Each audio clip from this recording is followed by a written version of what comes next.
will be the key for the elements that we've already shared with the board. And we both, Director Pross and I kind of agree, not kind of agree, we do agree that to keep it a living document, and the board will revisit this during the budget process. So it's not something that happens once and we set aside, but as some plans do, and I do strategic planning for some organizations, and sometimes it's a great binder that sits on the shelf, and that's not what the ultimate goal is in this situation. It has to be a living document that moves forward and that grows and adjusts with the organization. And we'd also ask staff to monitor the budget and report back based on the guidelines of what we're setting forth. Now, the full strategic financial plan is a combination of policies that would already be approved by the board, and it's policies that the board will be considering, like fair policy and pricing and all of those things. And at the board retreat, we would envision that the board discussing a series of guidelines that will key off the policy questions that we have already shared. And then ultimately ultimately in November, adopting a set of simple but key guidelines that we can utilize to go forward with this strategic financial plan. So it's a combination of kind of the policies and discussions and questions and guidelines that we're looking at to guide TriMet into the future as we look to address all of the things that we've heard mentioned. I've heard a lot of things mentioned over the last year and a half since I've been and had the opportunity to serve in this role, and being able to bring all of those thoughts and ideas together in a more comprehensive way so that we can make decisions is something that we're focused on.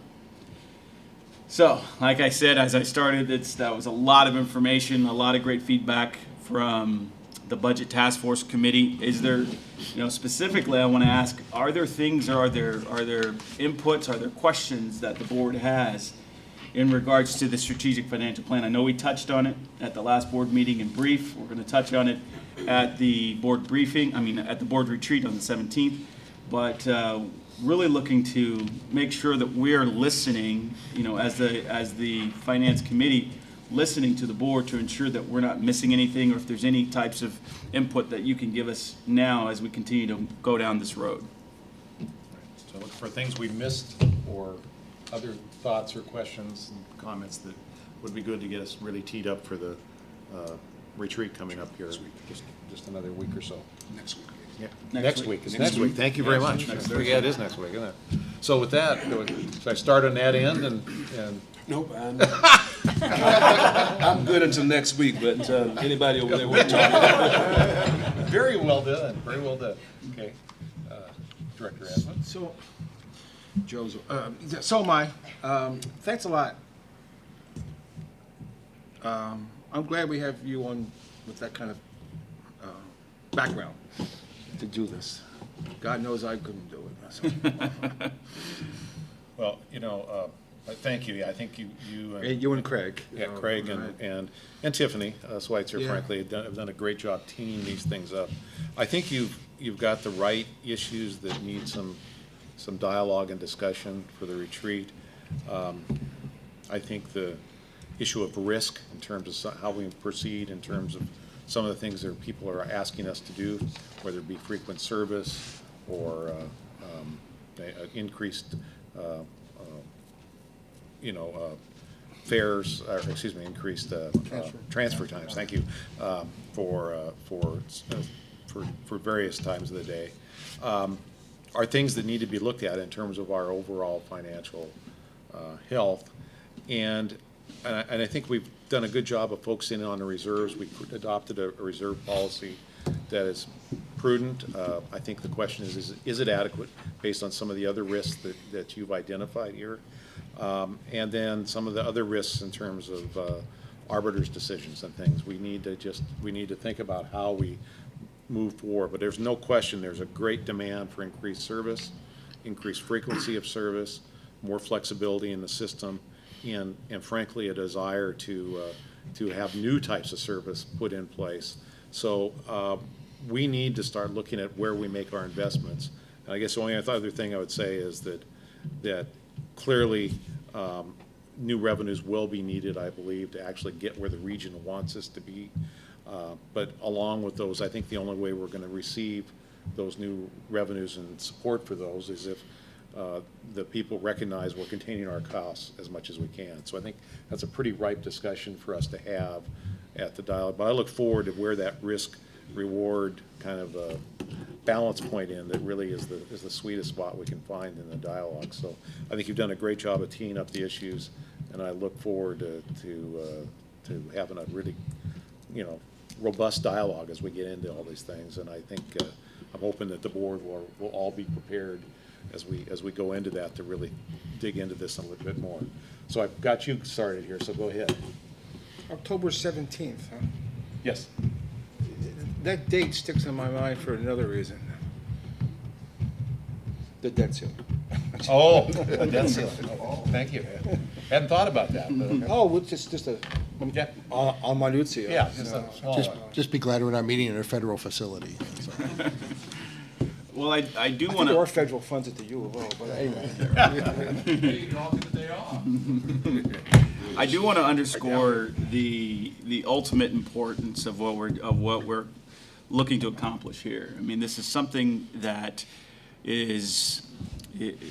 could provide some overarching direction as we look to make financial decisions.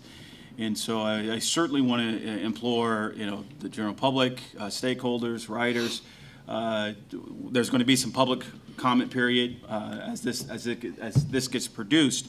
But this is as you hear us talk about strategic financial plan, and as we give it a general overview, this could have deep implications as we move forward. So it's not something that we want to take lightly as we move forward as an organization, because it will certainly have some impacts as we look to work on many of the things that we've referenced here and with the budget task force. So I don't want to brush over this lightly for anybody. I just want to make sure that we underscore the significance of what we're working on here. Thank you. Good way to end it. Okay, any other comments? Hearing none, why don't we move right into the Southwest Corridor High Capacity Transit Process update? So Dave and Alan will be up here. This process is moving forward. We briefed you a little bit earlier on it, and we wanted to make sure you knew exactly what decisions were coming up about the Southwest Corridor. And So- if we could, Mr. Chair, Directors, and Mr. General Manager, if we could beg your indulgence to swap the CRC and the Southwest. I've got some time pressures at the end of the meeting, if you don't mind. So- Great. Thank you. Apologize for the last-minute switch. Quick Columbia River crossing update. As Neil mentioned, we hit a important milestone on September 30th, and I just want to do a little bit of an update, and then we'll move right on to the Southwest Corridor. First, again, the scope of the project is adjusted a little bit. The project is now phased in a way that recognizes that Washington State's contribution to the project is not the same as originally intended. So the overall shape of the project, as it's intended to move forward now, is the light rail component being essentially the same as it has been for the last several years. That includes 2.9 miles of track, 5 stations, 4 of them in Vancouver. And uses the lower level of the highway bridge for the light rail as well as pedestrian and bicycle crossing. With that, we get 19 new light rail vehicles that are necessary to operate the project, and an improvement to Ruby Junction to allow the storage and maintenance of those additional vehicles. The freeway bridge is generally the same, but its height is 116 feet of clearance now to take care of the Coast Guard needs and the needs of users on the river. The interchange and connections on the Oregon side are generally the same and have actually been enhanced a little bit. And the ones on the Washington side are minimized to the absolute minimum that are needed to connect to the bridge to again recognize that change in Washington State funding. The schedule is that, yes, go ahead. What change? I'm just teasing. Okay. Good, I'm glad. Our schedule is in very round terms that we'll be working on the full funding grant agreement application and doing that over the next few months and hoping to get that by the end of 2014. Certainly, that's somewhat in the hands of the federal government, but we have a lot of experience in being able to hit those deadlines and meet the needs. And then the opening for a light rail project with the project completion, with the light rail portion of the project completion, would be in 2019. It's worth mentioning the shape of the budget for just a moment. One that, as I think I mentioned, or I guess I haven't mentioned yet, the operating costs agreement between C-Tran and TriMet, which was one of the big hurdles that we needed to make sure we met. We did get that in the past 2 weeks with a approval from the C-Tran board the other day. And that clearly spells out which parts of the operating TriMet is paying for and which parts C-Tran is paying for. It clearly spells out that TriMet operators are operating the trains all the way to the end. There's no special needs around that, and clearly delineates how the operating costs would be split as we go ahead. On the capital side, there is no impact on TriMet's capital funds, or operating funds for that matter, for the capital side. No impact on TriMet's capital funds for the project. It is worth noting that the finance plan for the project will show a line item for approximately $43 million that will be noted as TriMet funds. Those funds will be reimbursed by separate grant funds back to us, so there's no bottom line impact on TriMet. The reason for doing that is it's a fairly standard fund exchange. The federal requirements around the transit portion of the funding say that a certain percentage of that funding must be non-federal funds, and so that exchange allows that to happen with, again, no bottom line change to TriMet's funding availability. There's, of course, still the tolls and the bonds, and still the work towards the state of Oregon's $450 million contribution to the overall project. So the recent milestones I mentioned, all of these had to be cleared to be able to continue to move the project forward. The Coast Guard, the height of the bridge, the Coast Guard permit, and the height mitigation needed to be settled. The operating costs agreement with C-Tran had to be settled. We had to get clearance from the federal government that we did not need to do additional months of environmental analysis over the new phasing of the project, and we had to submit the new starts submittal by September 30th. All of those milestones have been cleared in the past 2 weeks. The remaining one, of course, is up to the Oregon legislature. So our next steps are really to continue to work with ODOT, which is now the lead on the project, as we are now the grantee on the transit portion of the project, to meet all of the FTA federal requirements. And of course, the Oregon legislature must make that last move. So with that, I'll stop talking and see if there are any questions. Joe, please. Is there any liability to TriMet for any of our portion as it goes ahead? If I could just back up there, I wear a couple other hats, and one of the things that's asked from legislators around the state is what happens, worst case scenario, the tolls don't get used and la la la. So who's left holding the bag would be the short version. So, If there's any, so that's what I'm yeah. asking here, Neil.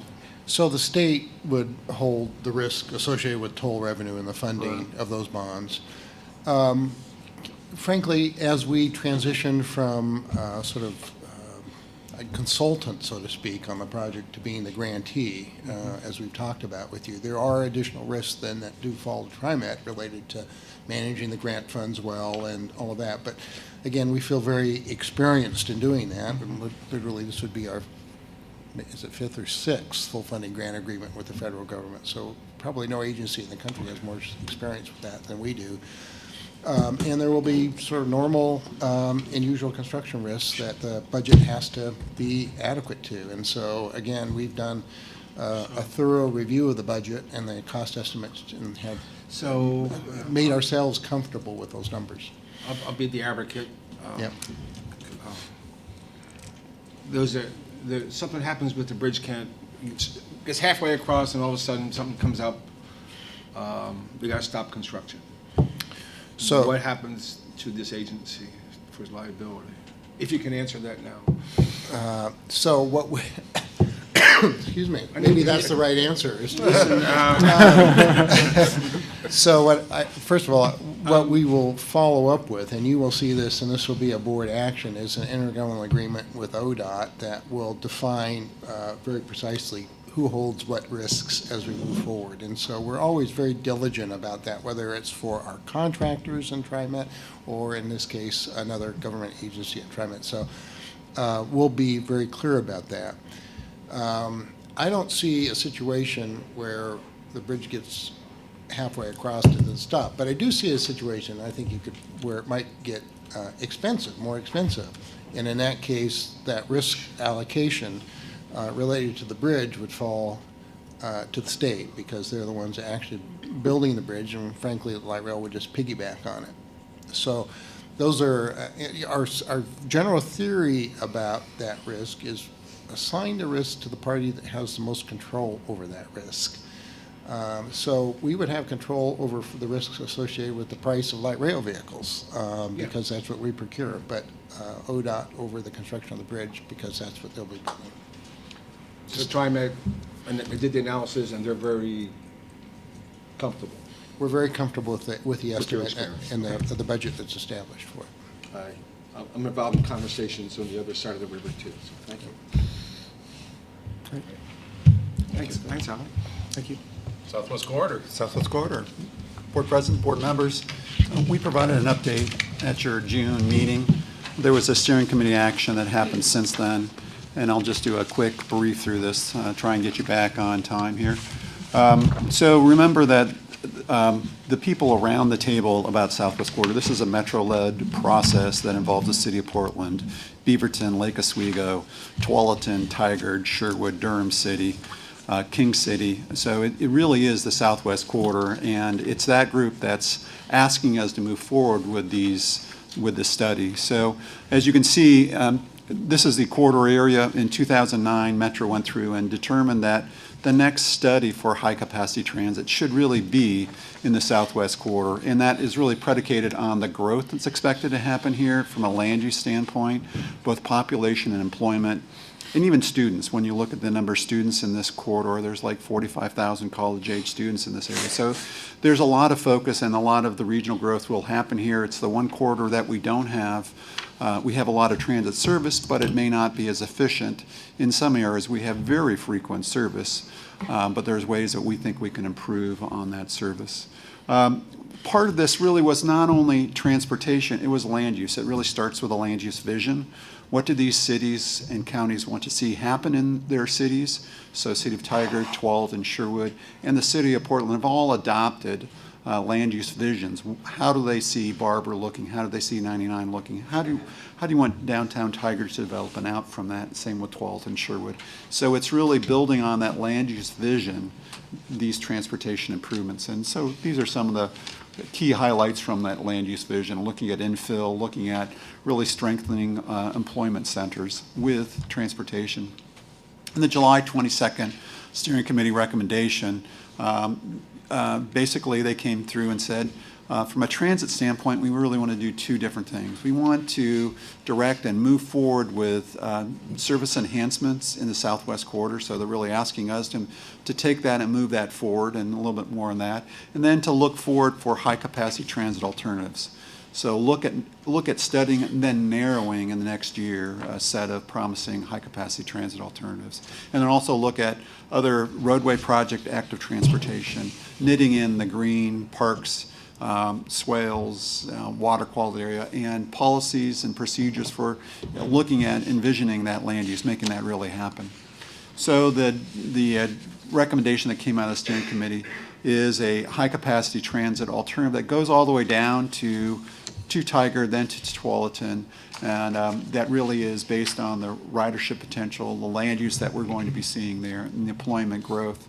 The modes that they want us to study are both bus rapid transit and light rail that look at those. And there are a number of different alignment choices going to PCC, varied choices of tunnels underneath Markham Hill that serves OHSU. So this is where you start with a wide swath of alternatives, and you look at narrowing those down into what may go into an environmental impact statement next year. So this is really start wide and really narrow down, and this is the narrowing part. So we'll, over the next year, we'll be doing a lot of what ifs, what have you. Could you imagine alignment through here with the community?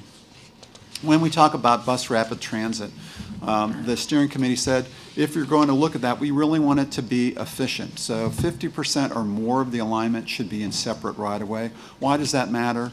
Reliability reduces our operational cost and decreases travel times and make it more competitive with auto travel. So that was really a direction that they gave us. And they want us to be eligible for New Starts funding, which is our federal pot of money. Just a moment, we have that. Dave, if I had a business right there, 31st and Barber Boulevard, out where I live, a Chevron station, how would that impact my business? Well, there'll be a lot of different options. Some of our alignments will miss it completely. Some of them may be taking part of a lane during, if it's bus rapid transit, we may look at using part of that lane during the peak hour and allowing right turns into that. We may look at alignments that are in the middle of the street, so you could have some, you may have some left turns precluded or accommodated at intersections. So it will really depend on the detail that we look at. Some of them may be widening some of the roadways in some cases, so we may be trimming some right-of-way from that property. In some cases, we may be taking a property. It will really depend on the details. I know this is in advance, but Yeah.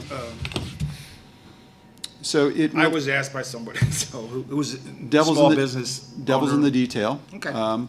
There's both impacts and their benefits, and during this next year, we'll look at both of those. What's the benefit from a land use standpoint? What's the benefit from a transit ridership? What is the impact to a property owner? What are the costs of those impacts? And so we'll do that and array those by each of these different alternatives. And we'll ask for public input as we look at narrowing those. And there'll be, as we do as always, a very thorough job of talking with our communities because they will have different opinions. Oh my gosh, you've impacted my property. What happens next? Different opinions in Portland about that? It's possible. It's shocking as that may be. Thanks, Dave. One of the things that you gave direction on was the West Side service enhancement. So we've gone through and reordered some of our service that serves Intel, that serves different key areas. We're going to use that same sort of process in the Southwest Corridor, where we look at strengthening the nodes between different stations. How do we make sure that we've got the best service to West? How do we make sure we connect Sherwood with Tigard and Tualatin in a better way? So that work is ongoing, and so the steering committee wanted to make sure we do that and I think your direction is, yes, that's a good idea. So where are we now?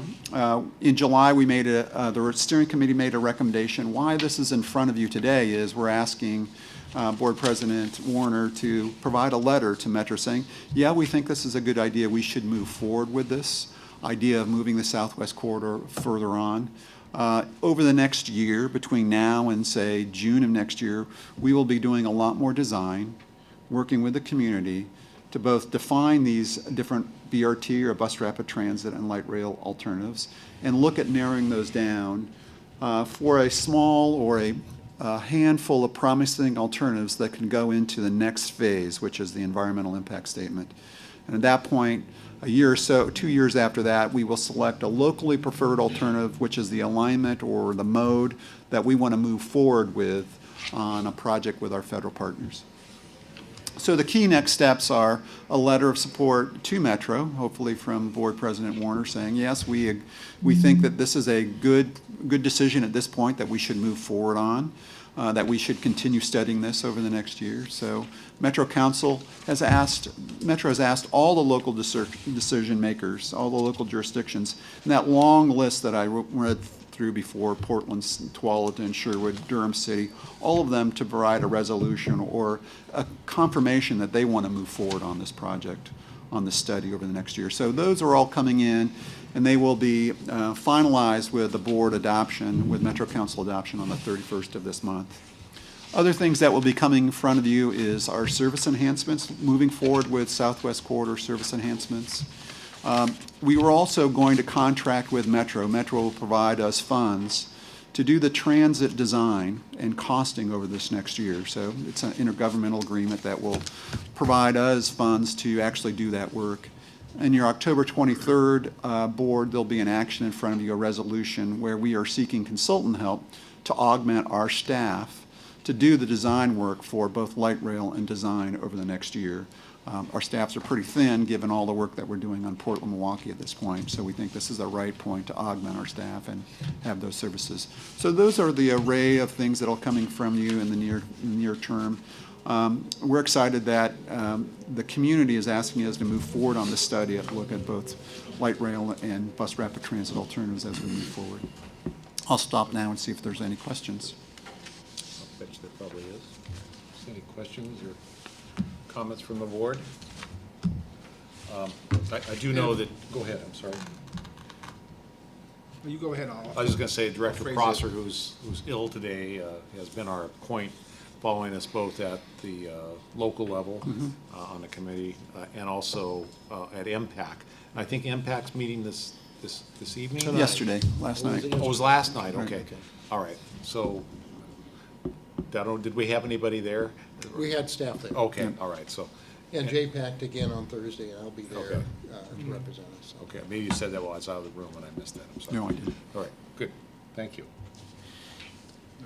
Let me ask, in dealing with this, at one point, there was a discussion of using the old train line running down towards Lake Oswego. Is that being reflected at all, or is that kind of something that's on the? At this point, that's on a different timeline. This is really, if you look at I-5, Barber Boulevard, it's really centered around that trunk service. So it is not at this point considering what we would call Portland to Lake Oswego, either streetcar. That's been put on hold for this juncture as they're sorting out things. And I don't know whether you mentioned it also, I was out, but Eugene has a bus rapid transit system, and if you haven't had a chance to ride on it, next time you're in Eugene, you might buy a ticket and ride on it a little bit so you can see how it works down there. It's kind of a hybrid system that has some of it operating within the right-of-way and some of it on its own dedicated guideway or right-of-way.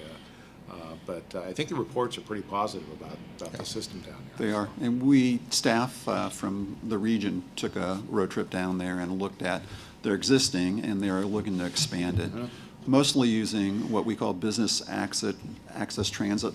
So it's basically a right turn that's dedicated to transit, except for people turning right into businesses. So that's their new extension that they're starting to work on right now through a small starts federal process.